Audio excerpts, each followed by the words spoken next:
Hello, everyone, and welcome to this talk about tools, tricks, and technologies for reaching a stutter-free 60 frames per second in Inside.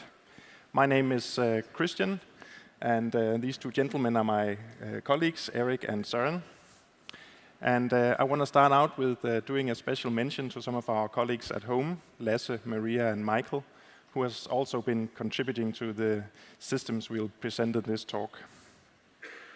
We will split it into 3 parts, and I'm going to start out with streaming the world of Inside without frame rate stutters, and then Eric is going to take over with automation and profiling tools for ensuring a stable frame rate, and Søren is finishing with 10 steps to get a 10x performance increase. A little bit of background. We are all 3 programmers from the company Playdead, and we made the games Limbo and Inside, and we have all 3 been with the company for quite a while and been on both projects. Today, we are only going to talk about Inside, as that has been made in Unity. We have sort of a pragma or dogma at Playdead where technology should never cause a distraction from the game experience. And for Inside, that means we should be able to complete the game from start to end without any loading screens, and we don't want any kind of artifacts caused by the streaming of content. And most importantly, we don't want any kind of frame rate stutters running at 60 frames per second on a current generation console. This has sort of a peculiar consequence that only when we do our job perfectly, no one will notice. So I'm going to talk a little bit how we have done this. So first part is we're going to split our content spatially and then save each of these parts into something we call a subscene. I'll take this sketch that looks similar to the game and then show how we will split this up into small parts. So we take the background and put it into a scene which we'll call the backdrop. And then we split the foreground into 2 sections, the left part, and we call that part tree and box, and it has an environment, which is the graphics. And then it has the box, which is the gameplay, and this is all the interactive elements, the collision, and anything that the player interacts with. It's in the gameplay scene. And then we do the same for the right side with the wall and bear trap environment, and we have the bear trap in the gameplay scene. And if you sort of imagine this being in the hierarchy of Unity, it would look something like this. And we have a master scene, as we call it. And then we have all the global objects like the camera and the boy and these things. And then all these assets we saw in the picture before with the mountains in the background, the trees, the box and the bear trap. They are then, as you can see, denoted with the boxes here. And instead of then saving these objects directly in the master scene, we save them out into separate scenes, which we call subscenes. And then we are able to load these scenes in and out of memory as the boy progresses through the game. In Inside, we have 250 of these subscenes, and we organize them in a hierarchy like this. So we have a scenes folder, which is just an empty transform. Then inside that, we have all the areas of the game, like forest, farm, city, and so on.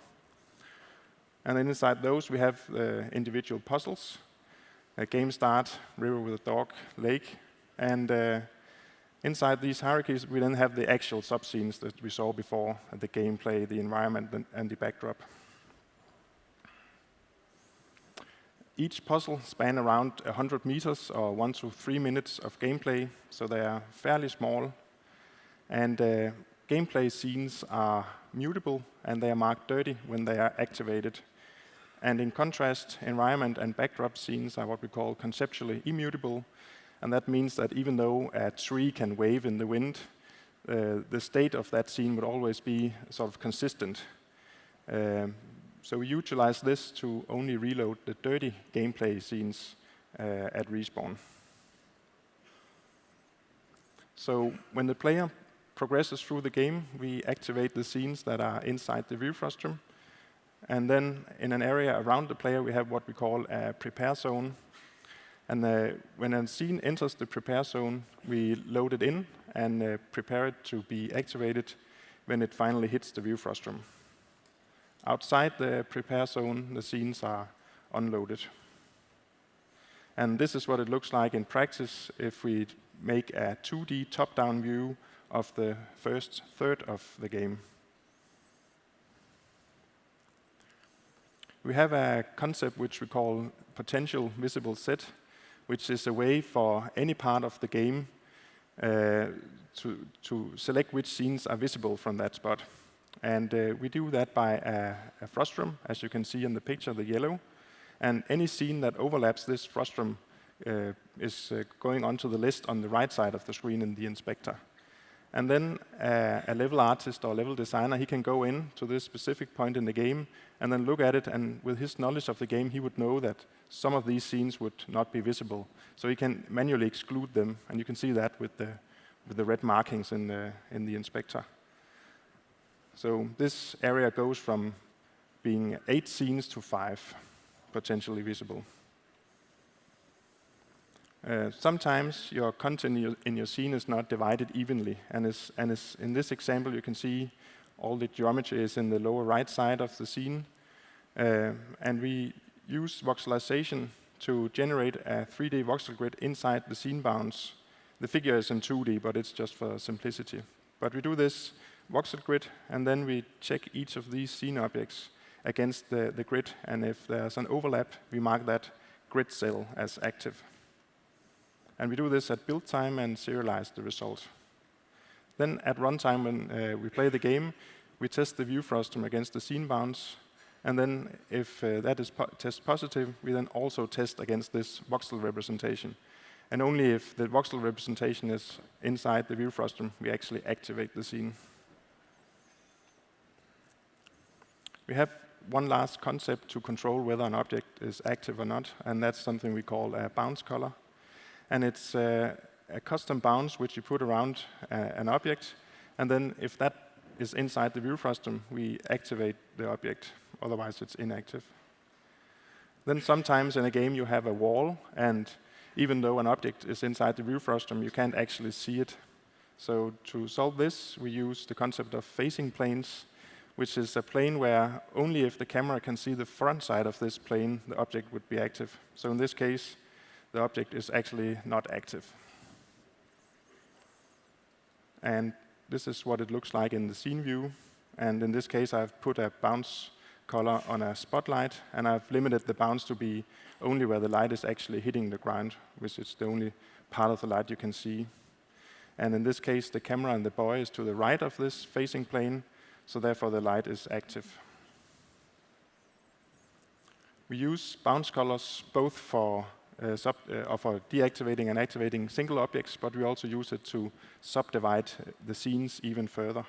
And as it can be seen in this example, we have divided this part of the game into these 5 sections, A, B, C, D, and E. And now I'll go through with an example what would happen if the player progresses through this area of the game. So the player starts out to the left of section A, and then every part of this scene is deactivated. Then the player enters section A and that activates.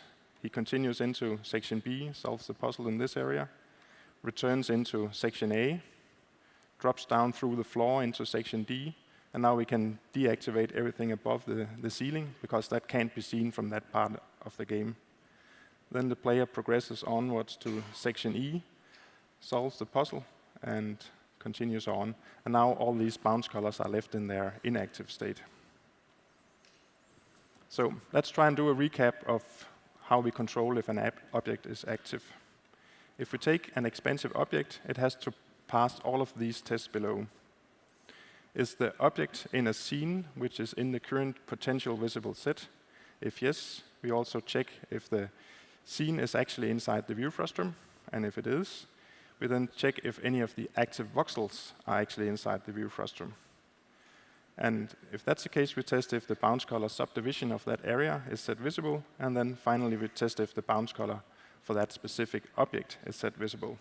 And then only if all these 5 tests are positive, that object is active. That concludes how we were splitting things spatially. So now I'm going to move on to time slicing. And the concept is that if you have a chunk of work at a given frame, in this case frame 3, that would cause a stutter, we want to split this work over multiple frames. And then ideally, we actually also want to move some of this work to build time. And one way we do this is with a concept we call pre-awake. And it's a way to move expensive initialization code from the awake into this concept of pre-awake, which is a time-sliced way of doing this initialization. So the way it works is that you load the scene as inactive, and that means the awake has not been called yet for these objects. Then at build time, we have cached all these pre-awake scripts for this scene. And then before activating the scene, we call all of these pre-awakes, and we do that by calling only one pre-awake step for one object per frame. And then any code that is left inside the awake should be really fast code. And we actually also have an additional concept which we call late awake, which is a mono behavior you could put on a part of the hierarchy in a scene and then set the delay of frames after the scene has been activated that this part should activate. And that solves some of the last stutters we had in the game. So now I'll try to go through this step by step.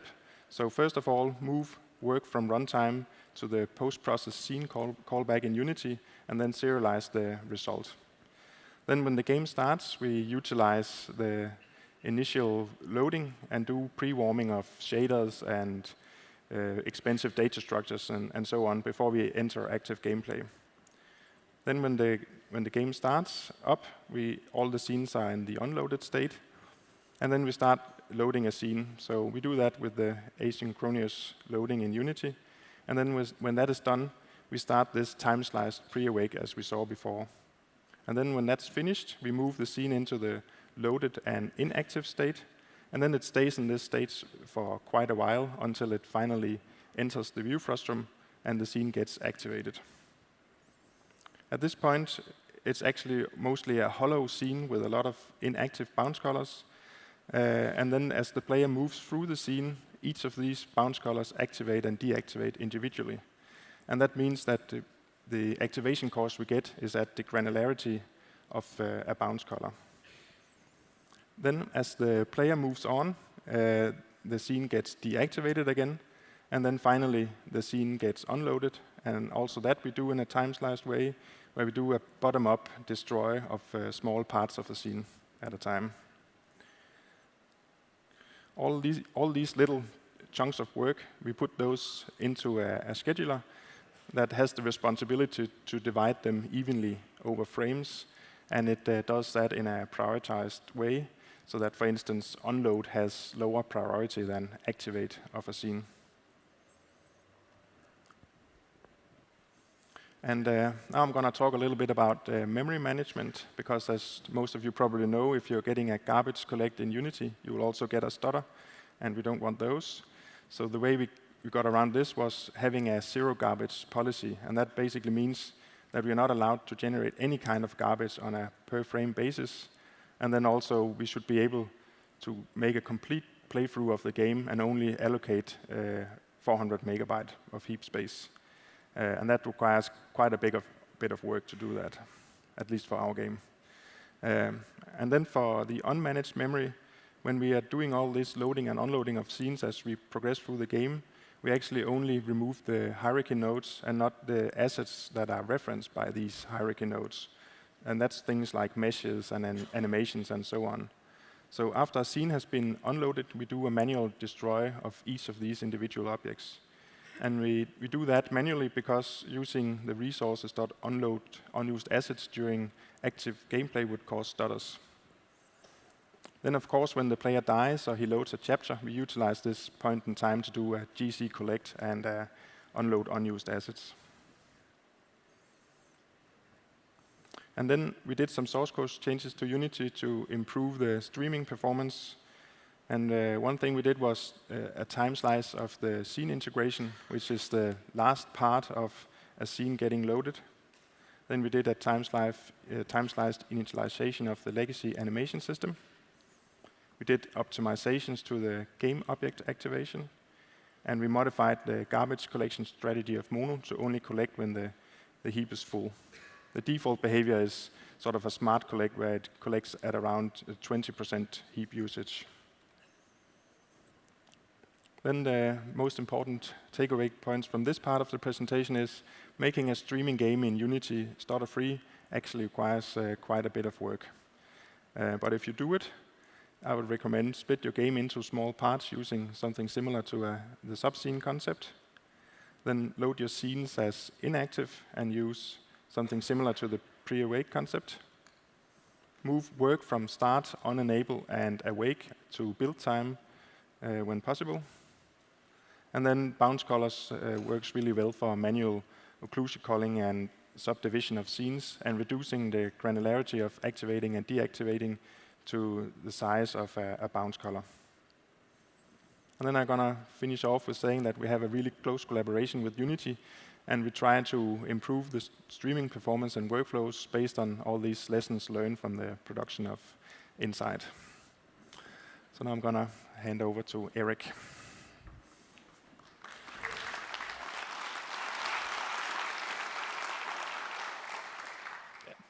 Hi, my name is Eric, and I'm going to talk about some of the tools we used in our performance optimization of Inside. So the first tool I'm going to talk about is the Profile Runner, which is a tool we used in combination with the Unity Profiler to get a general overview of the performance of our game. So this is a view of the Unity Profiler, we more or less know it. It's a good tool for detailed frame-to-frame capture. It's a tool we used a lot, but it has some lags in the wider perspective when you try to use that. So a way to get around that is to divide your game into sections and then profile them one at a time and then try to compare it. But one thing to note is then when you are profiling a section that is not moving or anything, the profiling tends to stabilize at some point. And with that assumption, we can try to guess that we only need a few frames from each section, which we then can combine into an approximation of the performance of our game. So I'm going to show you a video of a save point profiler, which uses the save point location as the location of sampling. And what we're seeing here is we load a scene, we place the boy, wait for the culling system to settle, and then we do our sampling. And this is done for every save point in the game, and we can see everything culling in and out, and everything moving. So, so back in the editor, when we collect all this, we get this view with the save points and subscenes, a little table of that on top. We have the profiler in the middle. In the bottom, we have a screenshot of the selected save point. So again, a little demonstration of how it works in the editor. We still have the same scripting overview as we did before, and we can still drag the slider in the profiler. Only now, instead of dragging it through time, we are now dragging it through our subscenes and locations. So this has to note a little about this overview is that since nothing is moving in those scenes, it can be thought of as a base cost for each scene. So, and automated testing. Since there's not a lot of manual interaction in this profile run, it's a good candidate for setting up for some automated testing. With that, using an automated build system called TeamCity, which is linked to SVN. And on a daily basis, we would make a build, run the profiler on our target platform, which was the X+1, and then copy the result to a server that we could extract from the editor. So aside from always having the latest available profile data, we got a lot of history with an automated build system. So we could track our progression and regression through development. And what we did was we selected a subscene And just took those part of the history and then flipped the axis so you had like a history view of that scene. A little demonstration again here of how it looks in the editor. So the same view as before, and now we flip it to a history view. Still the same functionality with the script overview, and now we can drag it through the slide here up top, and we can see how it changes in the screenshot, which is the history of that subscene. So another use of the profile runner was the subscene profiler, which is a profiler that measures the life cycle of a subscene. So this is from when we start an asynchronous load to activation and to deactivate it as well. So how we did that was we disabled all game systems, so character, camera, and just focus on loading one subscene at a time and profiling that. So a little thing to notice is that of course the sampling rate is different because each subscene has different lengths. And one thing that's interesting about this profiler is the end tail, which is where our pre-awake and activation and other time slicing things occurred. So if that spikes too high, we would get a frame spike when loading that subscene. Here's a view in the editor. So what we got out of the profile runner was the SafePoint profiler. It was a good thing for performance overview, which helped us a lot when to focus on our optimization. We have the history profiler that we use to track progression and regression in our optimization, and then we have the subscene profiler to identify load stutterings for subscenes. So another tool we used was the automated playback, which is a replay tool we use for profiling. The automated playback is essentially a controller macro in that we play a section of the game and record those inputs and then use those inputs to replay the same section sometimes later. So a little demonstration of how that works. So here is a SafePoint playback when someone has recorded, so it plays from one save point to another.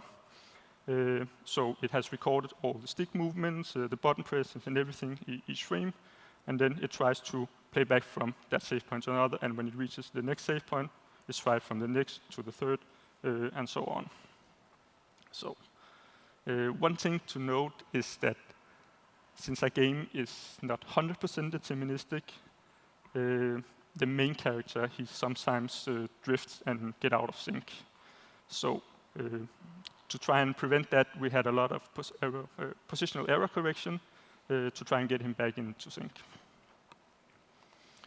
So, and again, since there's not a lot of manual interaction in the automated playback, it's a good candidate for setting up for automated testing. So again, using TeamCity on a daily schedule, we would generate an automated playback. And this system in itself is a good way to exercise all your game systems, including like the calling system. But where it really shines is when we are able to attach some profiling tools to this system. This was in the way of playback modules that we attached to the automated playback. And so based on events from the playback, it would do some sampling and then store the result on a server.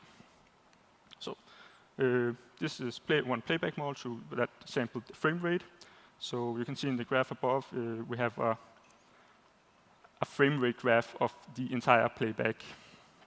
So where the green bars is where we are below our target frame rate, and the yellow, orange, and red is when we are above a desired frame rate of 60 FPS. And since our game is fairly linear, we could try and map this frame rate graph down into our game below. So one way to do this is that we exposed a lot of the frame rate graph into some of our editor windows. So this is the frame rate graph in the scene view as a line, which maps the traversal of the main character. And here we have it in the subscene inspector for a selected subscene. So we could select a subscene and see how that part of the game was performing. Later on, we added other frame rate modules, playback modules, like memory, subscene events, and audio stats. And here we can see the memory module, which tracks the amount of game objects we have during the playback as the orange line. And at the purple line, we have the allocated heap, which is a source of garbage collection. As we all know, garbage collection is a source of frame rate stuttering. And here we can see we have 4 garbage collections, which we maybe can map up into some of the spikes in the above frame. Another playback module was the subscene event, which is related to a lot what Christian talked about earlier, which is the state of a subscene during that playback. So the white part is when a subscene is activated, is loaded and inactive and waiting to be activated. The green is when it's within the view frost room, and the yellow is when it's now outside again and waiting to be unloaded. And there's a red part as well, which is when a subscene has been loaded and then unloaded without ever being activated, which could be an indication that some of our visible sets or culling bounds had not been set up correctly. And there's a little fifth one as well, which is the gray, which is the pre-awake time of a subscene. So, and this is the playback the audio module, which monitors some of our audio events. So, how many audio events we send to and from the sound engine, how many audio objects is moving in the scene, all which has performance impact and effects on audio stuttering. So just to show you how the setup of the playback modules could look in the editor. So a little demonstration here. So on the right side, we have like the 4 playback modules with the frame rate, memory, subscenes, and audio. And on the left, we have a scene view on top and a gameplay camera below. And one thing we try to do is to mimic the state of the automated playback. So you would select a frame in the playback module, and then it would try to mimic it in the scene view and in the game camera. So we could try and match that up to our automated playback. And just to finish, I'm going to show you development of our frame rate graph. So this is from end of July last year when we began our optimization. This is 4 months later, and this is from start of the summer, just before we went into search. The last one has VSync enabled, which kind of even out all the green bars. So yeah, with this, I'm going to turn it over to Søren.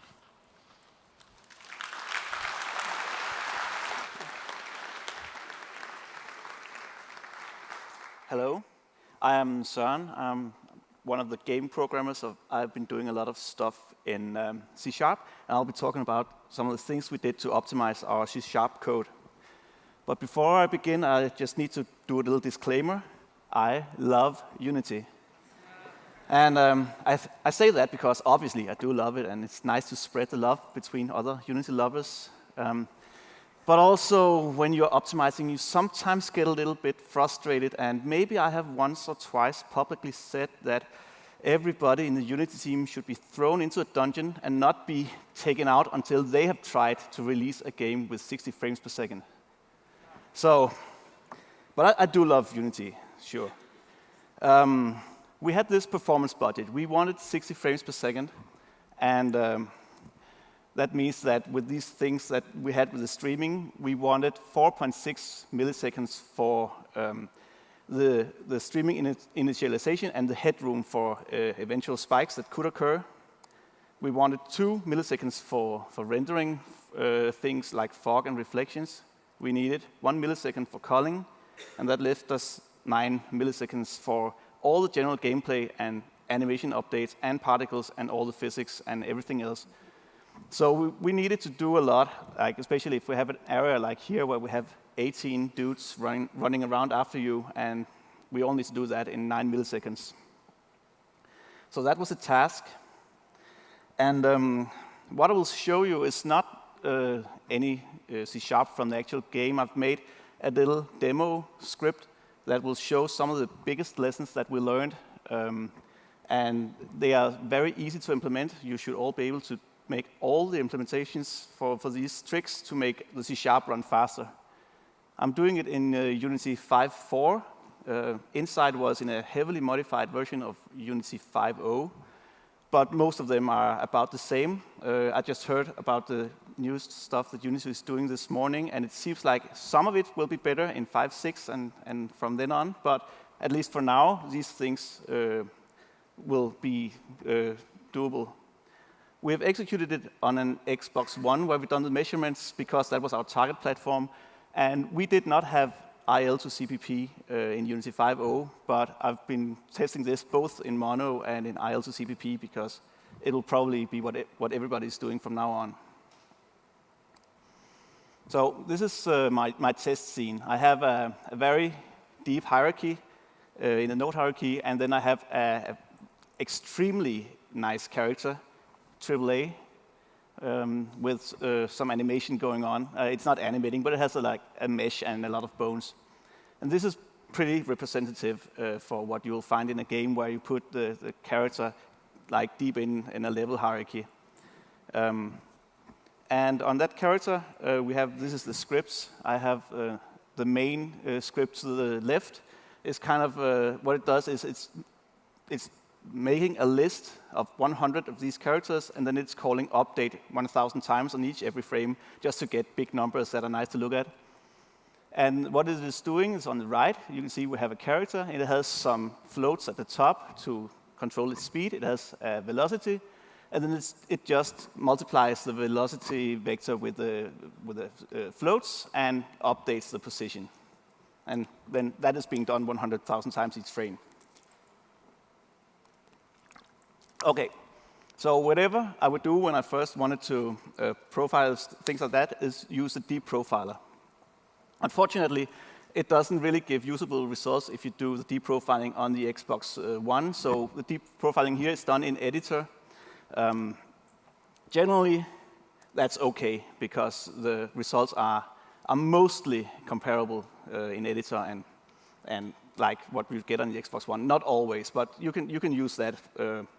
Yeah, mostly. And if, for instance, we look at this, you can see a lot of numbers and a lot of how much time it takes in deep profile. And I would just take from the top the things that look most expensive. For instance, here we can see that the top one is vector 3 multiply, and it's been done 600,000 times. And that's a little bit weird because we only have 100,000 characters, and they only have one vector that we multiply with some floats. So why are there 600,000 multiplies? But that's simply because I'm so stupid that I've put the vector as the first parameter. So what is going on? The vector takes itself and multiplies with the speed parameter and returns a new vector that is then multiplied with the speed factor that returns a new vector, and so on. So there's 6 vector multiplications in that line up there. So my first optimization would be to reduce those vector operations. And you can see the script on the right. The only thing I've done is I've put in a parenthesis that makes sure that all the floats are multiplied together before the vector. And if you look at the profiler, it has gone from 600,000 multiplications to 100,000. Okay, so here let's look at the results in milliseconds. This is taken from the Xbox One. We have from the mono build almost 23 milliseconds. And the IL to CPP has 106 milliseconds. And one thing I noticed is I would have actually supposed that IL to CPP was a bit faster, but okay, it's like 12-13% performance increase. We'll take that. But let's see what happens when I do my optimization. Okay. That's actually quite a lot. That's the only thing I've done. That's the parenthesis. You can go through your scripts and do the same thing and get this kind of optimization just out of the box. Okay, the next thing, use cached transforms. Whenever Unity, when you call transform in Unity, it actually doesn't just give you the transform, it does a lot of safety code to make sure that the object has not been deleted or anything. And that is pretty expensive. So what I've done on the right here this time is just cache my transform on my start function to a new underscore transform. And then I'm just using that instead. Extremely easy, you can all do it, and the performance, douche, is pretty good. So go ahead and do that. The next one is not always feasible, but a lot of the time it is. It is use local position if you can.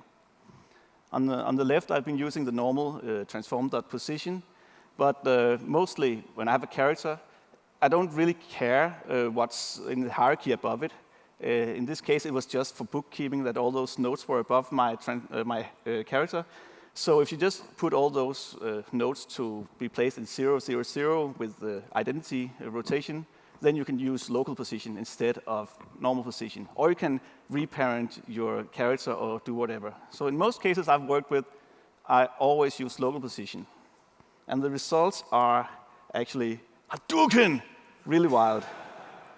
Like, that's a lot. And that's because Unity internally stores all data as local positions. So whenever you need a real position, if you want to retrieve it, want to set it, Unity has to go all the way up through the hierarchy and all the way down again to translate from local to world positions. And it doesn't cache it, so it does it every single time. So it's a really good idea to try to keep everything in local positions whenever you can. Okay, reduce engine calls. Whenever you call into Unity, you have to remember that you are working with managed code in C#, and Unity is a C++ engine, so it's working in unmanaged code. So whenever you want some value from Unity, it has to marshal the code and make sure that you copy the unmanaged code to your managed code. So that takes a bit of time. So over here, what I've done is the local position I'm setting. Actually, to the left, you can see I start each frame by getting the local position, and then I set it at the end. If no one else is touching it, I can just cache it myself and just use the cached local position I had from last frame, and then just set the local position once. So that's what I'm doing at the right. So I've removed one call to get local position. And that one call actually takes a little bit of time, which is fine. We can all need all the performance we can get.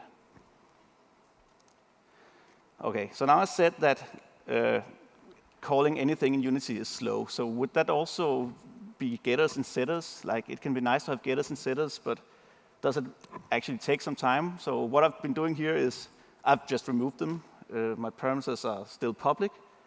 And let's see what happens.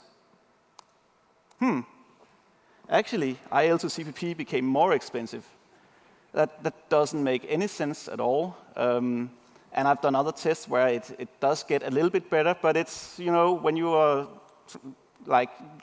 making something into CPP and then passing that afterwards and compiling that, there's some optimization going on. So sometimes the results can get a little bit weird, and that's probably what happened here.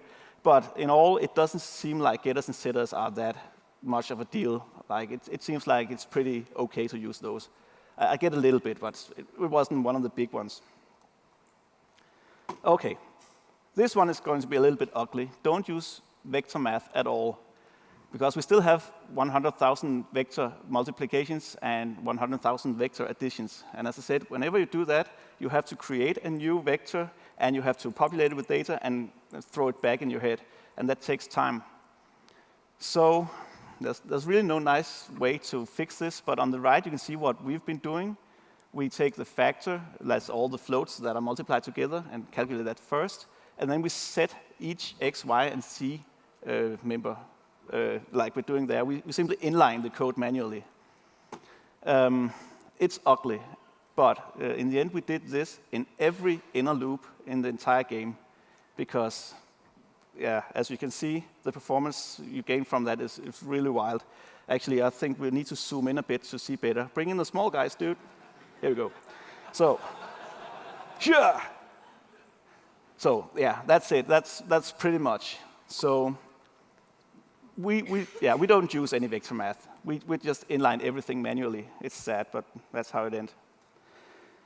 Okay, as I said, calling Unity is expensive, so like just getting time, that delta time, that is a call to Unity. So if we just take that and store it globally, so the first function that calls update, it stores a global delta time, and the rest of the functions uses that. Yeah, that can actually give us an increase in performance. So, yeah, not much, but why not take it? Okay, for each until the next version of Unity 5.5, but until that, it has been making garbage. And garbage is not nice, we don't want that, so we don't call for each. Apart from that, when you call for each, you're making an enumerator, and you're moving back and forth with that enumerator, and that also is a bit of overhead. So if you can avoid, and you can, it's pretty easy to make a for loop that doesn't use for each. You should do that. So that's what I've been doing on the right, just a normal for loop. And the results are here. Are pretty nice, especially in IL to CPP. Wonder why. Okay, arrays and not lists. This one is pretty fun because inside it actually looked like it was a lot better than when I did this test to take an array and just to take a list and just use static arrays instead.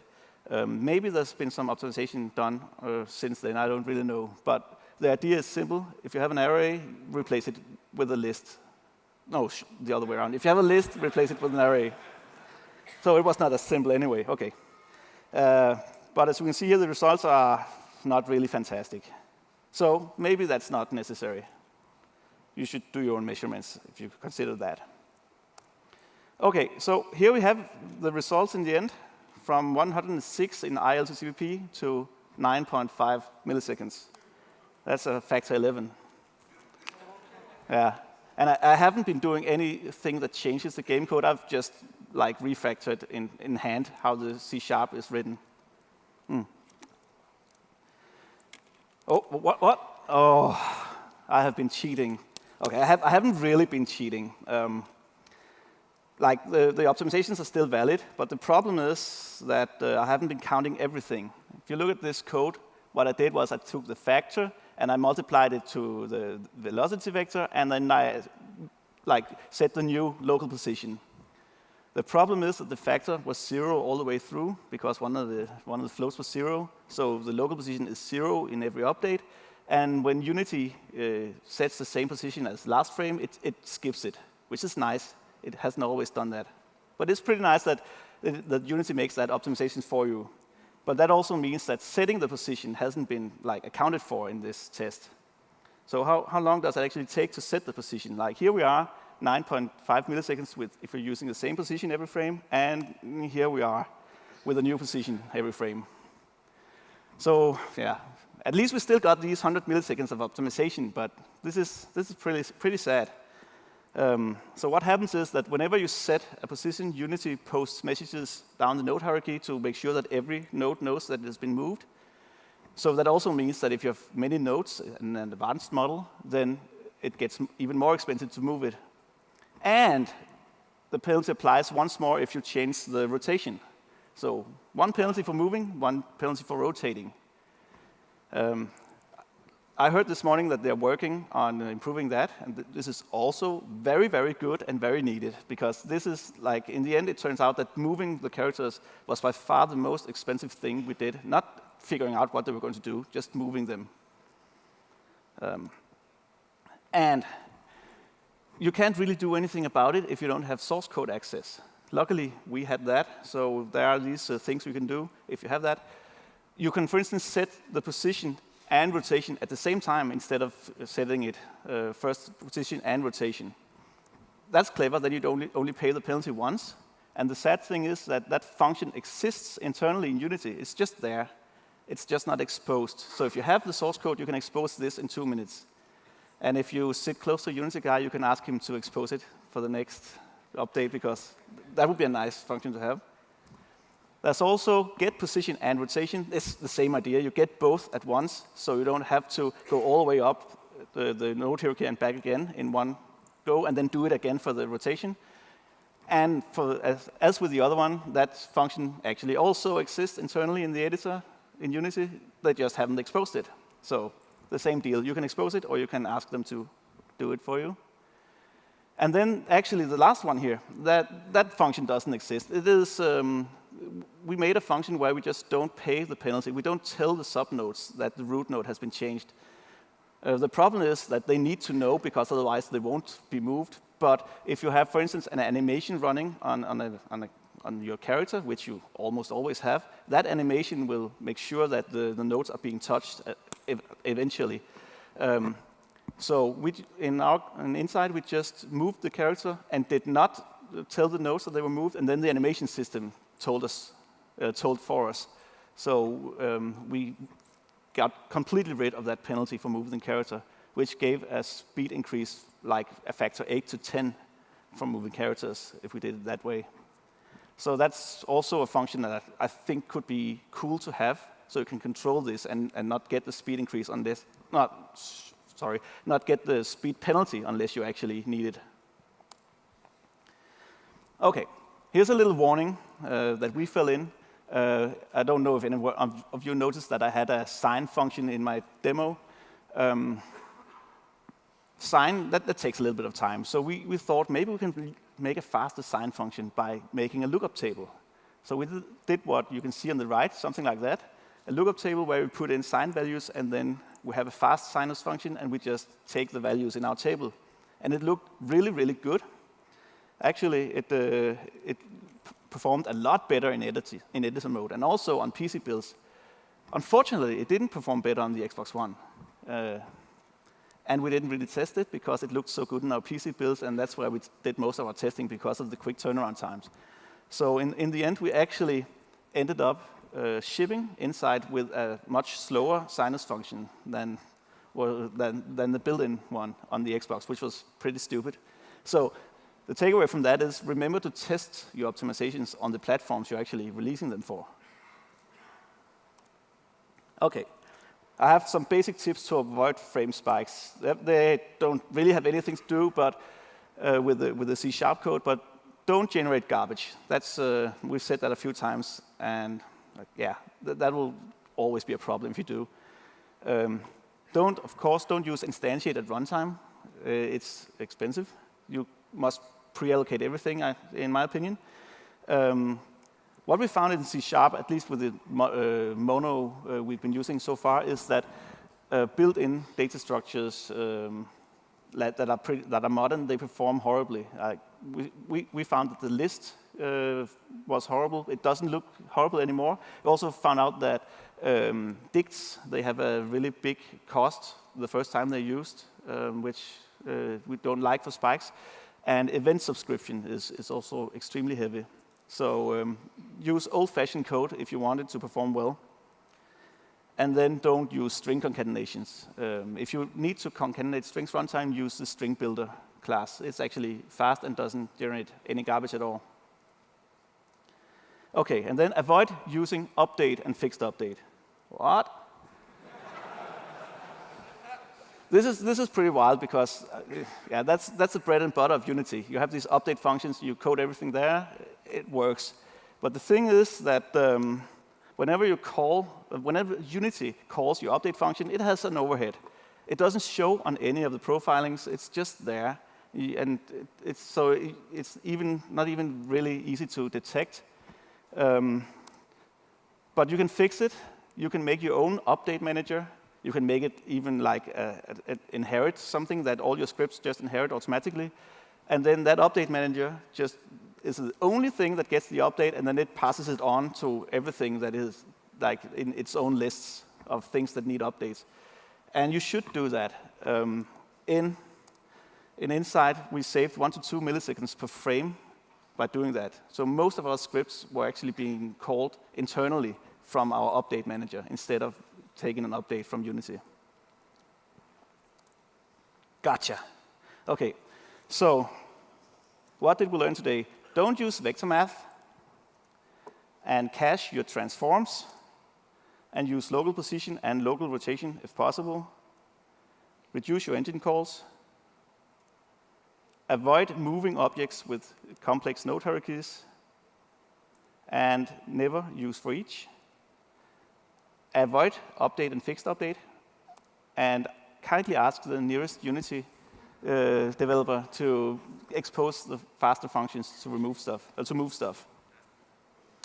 Okay, so that is actually it. We can take some questions if you want, or we'll be at the speaker's corner afterwards. And Thursday we'll be at Ask the Experts from 9 to 12. Thank you.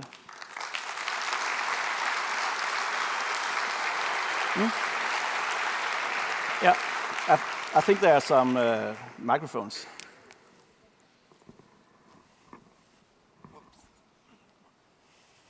Thank you so much for all of that. Performance is like a thing that I pride myself in as a technical artist, so all that was like mind-blowing. Avoiding the update.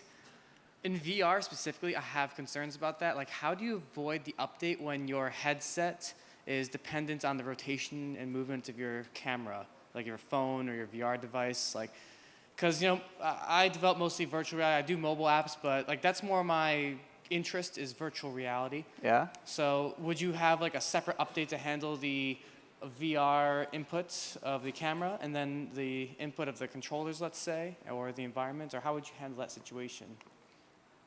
Probably, we're not doing virtual reality ourselves, so I have really no experience in the problems that might occur there. But that could be a good idea, yeah, to have two updates. Yeah. Probably. Okay. Yeah. Cool. Thank you.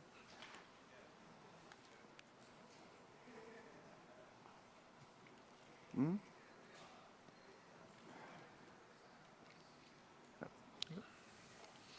Okay, no one else? Is that a question coming or just? Okay. I can't believe there's not more questions. This has been one of the best talks. It's only the first day, so I mean, outstanding. Thank you guys. Thank you. I've heard about a lot of the things you were talking about, like the not using the updates for each. I mean, these are all like low-hanging fruits that all of us could implement. What do you see like in the newer versions? I mean, plus you guys have been working with Unity for some time, so you see the improvements actually happening. What do you think are the best improvements for the latest version, and what is coming down the pipe that you think we should start changing our design paradigms and our coding structures to kind of adapt for? Yeah, like personally, I'm pretty psyched about the transform thing I heard this morning, that the transforms will now be able to be touched from like threaded code. That sounds like something that can really help you a lot. I don't know if you have anything that you're looking especially forward to. Yeah, also, the thing that Joachim showed about moving transform on other threads would be really useful. We'll definitely use that for the next project. Yeah. To utilize the cores better. And I guess, there's more. Oh, perfect. Yeah, I was going to ask about camera rendering, but go ahead, rock and roll. Oh yeah, so thanks so much for the talk. That was incredible. I work on Oriented Blind Forest, which is a stream 2D game too, and you just like solved all our problems. But that's so one of the things we have much more granular scenes where we need to load one like every 15 seconds, 20 seconds ish. So for us, the problem is not just the spikes from integrating it, but also just the total load time. And I was wondering if you had run into that, and if you had done any optimizations to reduce this total load time for a scene. Yes, so you said you had much larger scenes than we had. Was that correct? Much more granular. So like we had been loading scenes every 20 seconds. Like you have 3 minutes before loading separate scene sets. Okay, yeah. We were just constantly streaming stuff in and out. There were issues with Unity, so we did do some optimizations, some of those that I mentioned in the end. And without those, as one example is that all the instance IDs, when they are updated, that happens on the main thread as it is now, and that actually takes quite a bit of time. So I'm hoping that with the collaboration we have with Unity that we're able to solve some of these issues. Yeah, that helps a ton too. But it's not just the spikes, it's like the total loading time. I don't know what scene loading time you're seeing, but we had over 20 seconds for some scenes, which meant that you were running up to the edge, and we sort of have to keep the camera back since the scene just isn't loaded yet. And we Yeah, have to wait okay, until it is loaded. that's huge. Yeah, we only had maybe 1 to 2 seconds of loading time for most of our Okay. scenes actually. Maybe you could drop by at the experts session, then we can have a detailed talk and look into your stuff. Sounds good, but yeah, thanks a lot anyway. Great talk. Thank Any other questions? Okay. Thanks for the talk, by the way. One thing I use a lot personally is event subscription, and you suggested to totally avoid the built-in one. So what would you suggest as a good alternative? Like, we made our own lists. Like, we put out, like, you can just do the same and just call it from a list with an interface, for instance. What else did we do? Yeah, because there's one problem with events, and that's internally they are actually a linked list for, I think it's for multi-threading security. And we didn't use that because all our work is done on the main thread. So we sort of replaced the internal data structure for holding all these callbacks from a linked list into just an array. It gets a little more manually, but then you can really quickly execute these events instead of going through the linked list. And then in particular, in unsubscribing and subscribing in active gameplay, when you have a lot of subscribers, can actually be really slow because you have to sort of rebuild this linked list. Mm-hmm. That makes a lot of sense. Thanks. Hi, really great talk, guys. I just wanted to note that this seemed like a ton of work for you guys, and I'm just wondering what your thoughts are, if you would have chosen Unity to do it again, and whether it was like worth it after all that. Yeah, you did see my disclaimer though, didn't you? I think one thing that can be said about that is that it has been possible. So we actually were able to do all these hand-tailored optimizations specifically for our game being a 2D side-scrolling game. So I think that's the strength of Unity, that you can actually do this. And then, of course, we would like to take these lessons learned and then try and improve Unity. So we'll definitely do that. But I think the most important thing is that it's possible. And it's actually, even though we use a lot of time, it's flexible. And I think in other engines that could have been a little more troublesome. Yeah, also from a gameplay point of view, like in Playdate, we don't really design the games up front. What we do is like we set up things, and then we try things, and then we discard 70% of what we tried, and then we make a game in the end. So the quick turnaround time is really, really, really important for us. And I think for other engines, that would have just killed the other game. Like the quality of the game would have just degraded if we didn't have really quick quality and turnaround time throughout the development. Cool. Hi, really, really nice stuff. In terms of avoiding garbage and avoiding overhead, it seems like you guys have learned a lot of details about how to do that. How can we learn those? So the question is how you do that yourself, going to... How do we learn all of those details of avoiding creating garbage and avoiding overhead of different features of Unity and C#? Yeah, I think that the one way that we did it is that we use the profiler again and again and again. So every time we monitor if any garbage is generated, and then in the profiler you can actually see exactly which scripts are generating this garbage. Then you can dive down to see, okay, so it's this for each that generates the garbage, or it's this and that. And then you simply just get rid of every point of garbage going along. I don't know, maybe with the new .NET runtime that they are getting in at some point, maybe the garbage collector would be more effective. We can hope, but So it's just a question of practice and a lot of work. Yeah. Yeah. Oh, well. Lots of work. Hello. Is this one on? Sorry, just to piggyback off the garbage collection then. So at what point in your development process do you consider profiling your scripts when you have a playable gameplay, when you write a certain set of functions? Like, at what point in your testing phase do you start with garbage collection optimization? And we did that quite early, actually, to just not let it go completely crazy. But most of the work was done in the last, I think, year of the production. But that has to be held in relation to how long the game actually took to make, and that was 6 years. So I guess that's So you did a lot of development. Probably for the first 5 years, you were designing for a little bit more optimization, but then your hardcore optimization happened in the last year Yeah. to kind of hit the performance. Gotcha. So when all the art assets were in, and when you knew where the areas of performance you needed to hit were at. Can I have that last question again? So when your art assets and everything was imported into the game, and you were creating all the foundation and probably integrating more of the final features, was that where you say you'd start optimizing, or would it be like when the art assets are placeholders, or? I think most people would have seen the game as being almost complete a year before we actually shipped the game. But then, of course, the artists at our company would not agree. They are really up into the details. But for the most part, the game was actually complete when we did all the optimizations for these things. Okay. Well, thank you very much. Yeah, I think we have the time is out. Maybe the last question. Thank you so much. So you guys did everything under 400 megs, right, in memory? Yes. And you also preloaded all your subscenes in that 400 megs first, right? And that's the mono heap, so it's not the total memory usage for the game, it's only the mono heap that's 400 megabytes. Right, right. And then, so did you said that you didn't destroy anything, right? We do object destroy on the hierarchy node, so when we do an unload of a scene, that's actually calling object.destroy on small parts of the scene going bottom up. Okay, and how does that doesn't generate garbage? You could say that it does generate garbage, because if there's a mono behavior on one object and you delete that mono behavior and there's no references to it anymore, then it's garbage. But then we just need to make sure that all the amount of scripts and objects that are in the entire game is less than these 400 megabytes of heap space that we had pre-allocated. Thank you very much.